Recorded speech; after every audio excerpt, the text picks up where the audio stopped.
Alright, let's be real. You've tried the meditation apps. You've gone on the relaxing vacations. You've bought enough scented candles to burn down a small village. And it works, for a little while. But then, life does what life does. An unexpected bill lands in your lap, a conflict at work hijacks your brain, a wave of anxiety hits you at 3 a.m., and that peaceful feeling is just gone. It evaporates like morning mist. What if I told you that finding inner peace is the wrong goal entirely?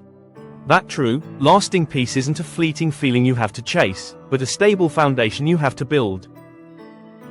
This is the forgotten skill of equanimity. It's the secret to becoming the calm, deep lake that can reflect life's chaos without ever being disturbed by it. And in this video, I'm going to show you exactly how to build it. Section 1. The flawed hunt for inner peace.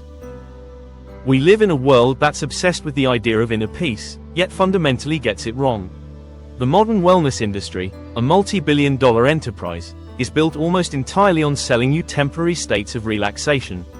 It offers escapes, distractions. It promises you a break from the stress of your life, and for a moment, it actually delivers. Think about the last time you really went looking for peace. Maybe it was a yoga retreat, a weekend getaway to the mountains, or even just an hour in a flotation tank. In those moments, shielded from the chaos of your everyday life, you felt calm. The constant buzz of your anxious mind finally went quiet. Your shoulders dropped from their usual position up around your ears. You felt peace. But what happened when you came back? The emails were still there. The family obligations were waiting. The underlying stress you just escaped was right there, ready to pull you back under. The peace you paid for, the peace you traveled for, wasn't actually yours, you were just renting it. This is the cycle so many of us are trapped in. We feel stressed and overwhelmed. We seek an external solution, a product, an experience, a destination. We get a little hit of temporary relief. Then, we go right back to the very conditions that caused the stress, and the whole hamster wheel starts spinning again. It's a constant chase for a feeling that, by its very nature, is temporary when it comes from the outside. We treat inner peace like a souvenir we need to grab from a gift shop. We think if we just find the right technique, the right guru, the right environment, we can capture it and hold on tight. But this approach is like trying to carry water in a leaky bucket. We can keep pouring little moments of calm into it, a 5-minute meditation here, a deep breathing exercise there, but we never stop to fix the real problem. The bucket has a hole in it. And that hole isn't your job, your relationships, or your finances. The hole is your fundamental relationship with the chaos of life itself. We've been taught that peace is the absence of problems. So we spend our lives trying to control everything around us, desperately trying to create a problem-free bubble.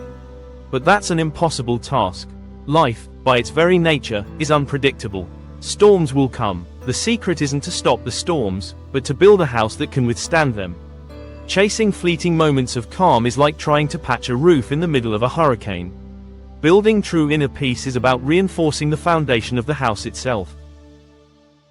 If this idea of building peace instead of just chasing it is clicking for you, consider subscribing so you don't miss where we go from here.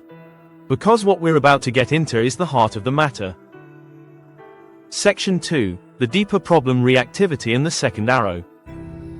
The real reason we suffer, the reason our peace is so fragile, has almost nothing to do with what actually happens to us. The problem isn't the storm, it's that we've built our house out of straw. The issue isn't the chaos, but our automatic, unconscious reaction to it. Let me introduce you to an analogy that will be our guide: the calm lake. Imagine a vast, deep lake. Some days, the sun is shining, the surface is glass, and it perfectly reflects the blue sky. Other days, a storm rolls in. The sky goes dark, the wind howls, and rain creates turbulent waves. The reflection is chaotic and grey. But what's happening 100 feet down? Nothing. The depths remain still, calm, and undisturbed. The chaos of the storm is a surface-level event. The deep stillness of the lake is untouched. Most of us live our lives as the surface of the lake. The slightest breeze of inconvenience, and we ripple with annoyance. A gust of bad news, and we get choppy with anxiety. A full-blown crisis, and we become a maelstrom of fear and despair. We've identified ourselves completely with the surface. We believe we are the waves. True, unshakable inner peace is realizing that you're not the waves, you are the entire lake. It's developing a deep, inner stability that can witness the storms of life without being fundamentally rocked by them. It's a mental state of clarity and calm, no matter what's happening on the outside. This isn't a passive state, it's an active, cultivated skill. This brings us to a brilliant insight from Buddhist philosophy, the teaching of the two arrows. Imagine you're walking through a forest and, ouch, you get struck by an arrow. That's painful. This is the first arrow. In life, first arrows are unavoidable. They are the difficult things that just happen: losing a job, a painful diagnosis, a betrayal. These events cause real, unavoidable pain. But most of our suffering doesn't come from that first arrow. It comes from the second arrow, the one we shoot at ourselves. The first arrow hits, and then we have a reaction. Why me? This is a disaster. I can't handle this. My life is ruined. We pile on anger, fear, self-pity, and despair. This reaction, this mental resistance to the pain of the first arrow, is the second arrow. And it's what turns pain into suffering. The traffic jam is the first arrow. The escalating rage, the horn blaring, the ruined mood that you carry into the rest of your day, that's the second arrow. A critical comment from your boss is the first arrow. The days you spend ruminating, questioning your self-worth, and feeling like a failure, that's the second arrow. We have no control over the first arrow, it's part of life. But the second arrow is optional. The problem is, for most of us, our reaction is so fast, so automatic, we don't even realize we're the ones shooting it. We think the suffering is just part of the event itself. This automatic, knee-jerk lashing out is reactivity. It's the stone hitting the water and creating a chaotic splash that disturbs the whole surface. True inner peace comes from learning to respond instead of react. A response is conscious and considered. It is the water allowing the stone to enter, creating gentle ripples that soon fade, returning the surface to stillness. The Stoic philosophers were all about this. They taught that our goal should be to respond wisely to events we can't control, rather than just blindly reacting. So, the deeper problem is our chronic reactivity. We're caught in a cycle of getting hit by first arrows and immediately wounding ourselves again with second arrows. We're so identified with the turbulent surface that we've forgotten the silent, unshakable peace in our own depths. But what if you could learn to feel the sting of the first arrow without firing the second? What if you could create a little bit of space between the event and your reaction to it? In that space is your freedom. In that space is the secret to a peace that life can't touch. This forgotten skill has a name. Section 3. The solution: building the 4 pillars of equanimity. This secret, this forgotten skill that is the bedrock of unshakable inner peace, is called equanimity. The word comes from Latin for even mind, and that's exactly what it is: a state of mental balance and stability that lets you handle whatever life throws at you with grace. It's the ability to stay calm and composed, even when things get stressful or chaotic. Now, it's really important to understand what equanimity is. Not hearing this, you might picture someone who is cold, aloof, or emotionally numb. That's one of the biggest myths. People worry that if they become too equanimous, they'll turn into a passive robot who doesn't care about anything. But that couldn't be further from the truth. True equanimity isn't about feeling less. It's about feeling everything without being controlled by it. It's not indifference, it's a spacious acceptance of reality. It's the perfect middle path between suppressing your feelings on one hand, and being totally swept away by them on the other. The Buddha described a mind with equanimity not as cold, but as abundant, exalted, immeasurable, without hostility, and without ill will. It's a deep warmth and radiant presence that comes from a place of unshakable inner strength. Equanimity is a skill, and like any skill, it can be learned and mastered. It's a muscle you strengthen over time. You're not born with it or without it, you build it through practice. And we do this by building 4 foundational pillars. Pillar 1, the mindset of the observer, observation without judgment. The first and most fundamental pillar is observation without judgment.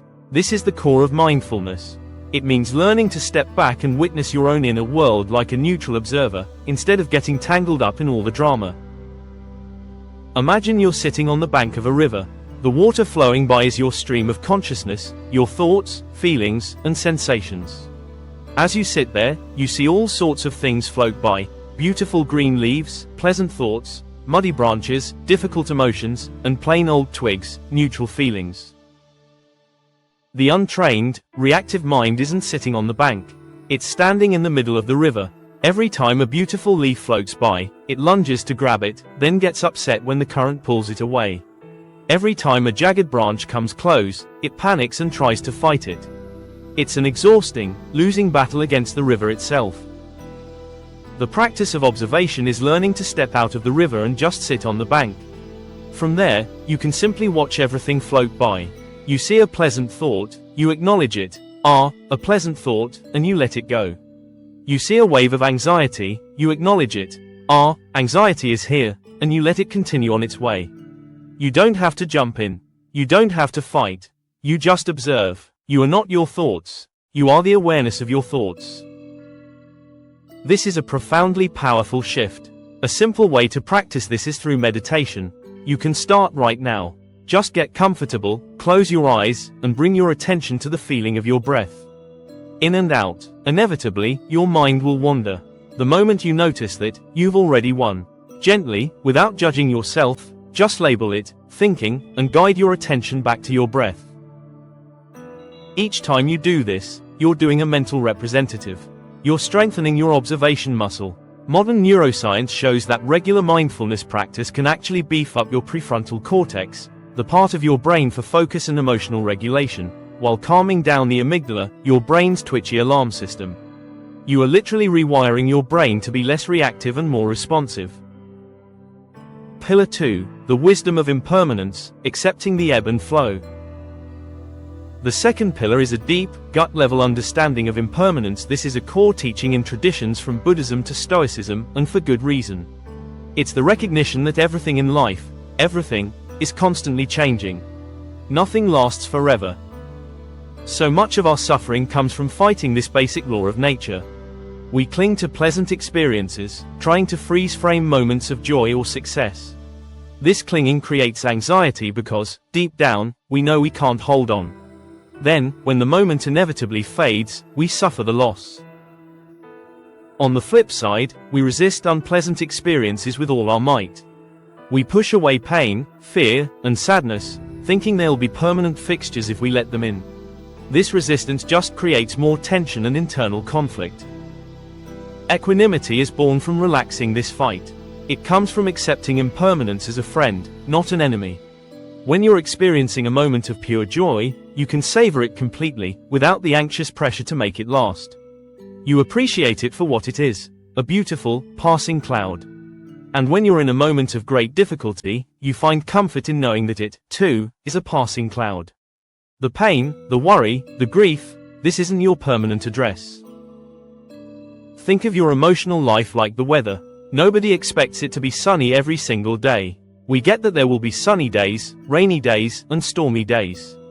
We don't take the rain personally. We don't curse the sky when a storm comes, convinced it will never end. We just grab an umbrella and know that, eventually, the sun will shine again. Equanimity is having that same attitude toward your inner weather. When a storm of sadness rolls in, you don't have to panic.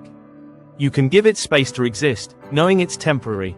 A simple but powerful practice is the mantra, "This too shall pass." When you feel a strong emotion, whether it's elation or despair, just gently remind yourself, this is impermanent. This too shall pass. This isn't pessimism, it's radical realism. It builds incredible emotional resilience. By accepting change without clinging or resisting, you cultivate a balance that can withstand life's biggest challenges. You stop demanding that life be something other than what it is, and in that surrender, you find an extraordinary peace. Pillar 3, the power of the pause, creating space for a wise response. The third pillar is where the magic really happens. It's the practice of creating a pause between a stimulus and your response. This is how you move from unconscious reactivity to conscious choice. The psychiatrist and Holocaust survivor Viktor Frankl famously wrote, "Between stimulus and response there is a space. In that space is our power to choose our response. In our response lies our growth and our freedom." For most of us, that space is basically non-existent. The stimulus hits, the honking horn, the critical email, and the reaction is instantaneous. No space, no choice, no freedom. We're just living on autopilot. The practice of equanimity is about intentionally widening that space. Even a single second can change everything. Think of it as the space between a flash of lightning and the roar of thunder. The lightning is the event. The thunder is your reaction. The practice is to lengthen that pause, to give your wiser, calmer self a chance to get online before the thunderclap of a knee-jerk reaction. So how do you do this in the heat of the moment? The simplest tool is your own breath. When you feel yourself getting triggered, that heat in your chest, your jaw tightening, your mind racing, the practice is to pause. Before you say a word, before you type a reply, just stop. And take one single, conscious, deep breath. This small act is a neurological circuit breaker. When you're triggered, your amygdala, your brain's primal, fight or flight, center, hijacks the system. That one deep breath sends a signal to your nervous system to calm down. It momentarily disengages the amygdala and allows your prefrontal cortex, the thoughtful CEO of your brain, to come back online. In that precious moment of pause, you reclaim your power to choose. You can ask yourself a simple question in that pause: what is the wise and compassionate response here? The reactive mind never asks this. It just wants to lash out or run away. But the wise mind, given just a moment, can see the bigger picture. It can choose kindness over anger, patience over frustration, or just letting it go. This practice, repeated over and over, fundamentally changes your relationship with life's challenges. You realize you can't control what happens to you, but you always have a choice in how you respond.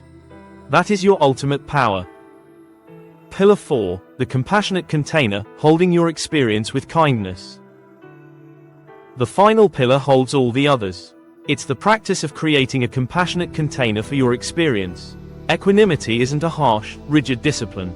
If you try to force it, if you use it as another stick to beat yourself with for not being perfectly calm, it will just become another source of stress. True equanimity has to be held with a profound sense of self-compassion. Think back to the lake. The deep calm of the lake isn't made of stone, it's made of water. It's soft and yielding, but also incredibly powerful. Your inner peace should have that same quality, a strong back and a soft front. This means that when you mess up, and you will mess up, you don't add a third, fourth, and fifth arrow of self-criticism. You will have moments where you react. You'll get swept up in the storm. You'll forget to pause. You are human. The practice of self-compassion is meeting those moments not with judgment, but with kindness. When you notice you've been reactive, instead of saying, "Ugh, I'm so bad at this," you can say, reactivity.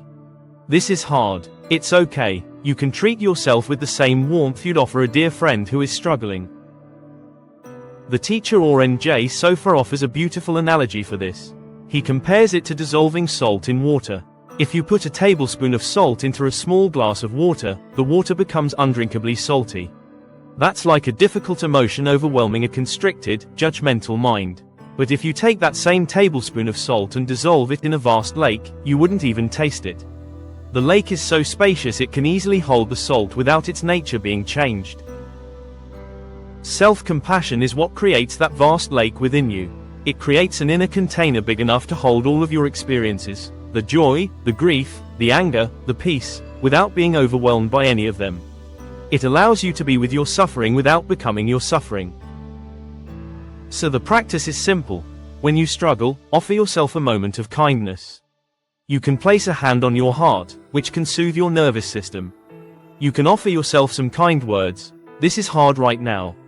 May I be kind to myself? This isn't about letting yourself off the hook. It's about creating the best conditions for growth. We learn best not when we're being yelled at, but when we feel safe and supported. Conclusion: you are the lake. For so long, many of us have been on a flawed hunt, chasing inner peace like it's some rare creature in a distant land. We've believed peace is something we have to find and capture. We've poured our time, energy, and money into temporary fixes, moments of rented calm, only to end up right back where we started, tossed around by the waves of life. The secret we've explored today is a radical shift. It's the understanding that true, unshakable peace is not found, but built. It's not a destination, it's a way of being. It's not a fleeting feeling, but a stable inner foundation that only you can construct. The secret is the forgotten skill of equanimity. It's the skill of observing your thoughts without being swept away.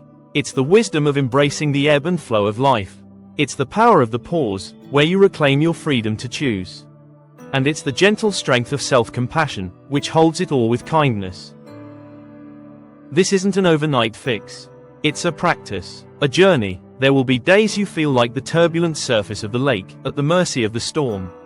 But every time you choose to observe without judgment, every time you remember, this too shall pass, every time you take that one conscious breath, and every time you meet your own struggles with kindness, you are laying another stone in your foundation. You are deepening your own waters. Remember the lake. You are not the storm raging on the surface. You're not the chaotic reflection of a dark sky. You are the entire lake. You are the deep, silent, imperturbable stillness that lies beneath it all, forever calm and whole. That profound peace isn't something you need to go out and get. It's already in you, just waiting to be uncovered.